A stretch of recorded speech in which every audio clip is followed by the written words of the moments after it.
अस्सलामुअलैकुम। Smart scope में खुश आमदीद। अच्छा, एक छोटी सी गुजारिश है शुरू में।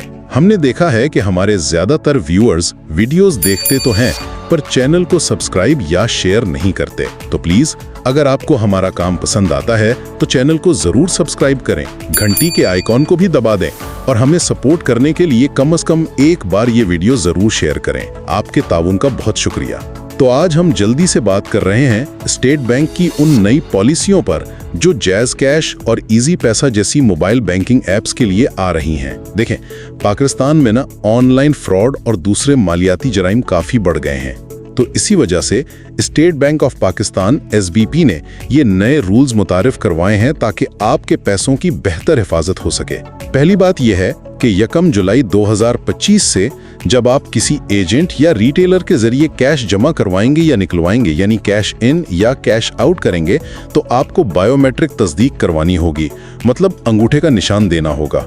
इसका मकसद ये है कि कोई जाली शनाख्त इस्तेमाल ना कर सके। कुछ खास किस्म की ट्रांजैक्शंस के लिए ना एक कूलिंग पीरियड लागू किया जा रहा है। इसका मतलब ये है कि रकम मुंतकिल होने के फौरन बाद इस्तेमाल नहीं हो सकेगी, तकरीबन 2 घंटे का वक्त लगेगा। ये इसलिए किया जा रहा है ताकि किसी भी मशकूक ट्रांजैक्शन को रोका जा सके। और तीसरी बात, आपके जो मोबाइल वॉलेट अकाउंट्स हैं उनको मुख्तलिफ लेवल्स में तकसीम किया गया है, जैसे लेवल 0, 1 और 2। यानी आपकी शनाख्ती तस्दीक जैसे बायोमेट्रिक जितनी मुकम्मल होगी, आपकी लेन देन की हद यानी ट्रांजैक्शन लिमिट्स उतनी ही ज्यादा होंगी।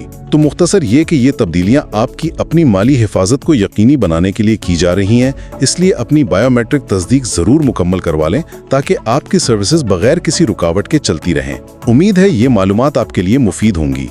अगर आपको ये पसंद आई है तो स्मार्ट स्कोप को लाइक, शेयर और सब्सक्राइब करना मत भूलिएगा। अल्लाह हाफिज।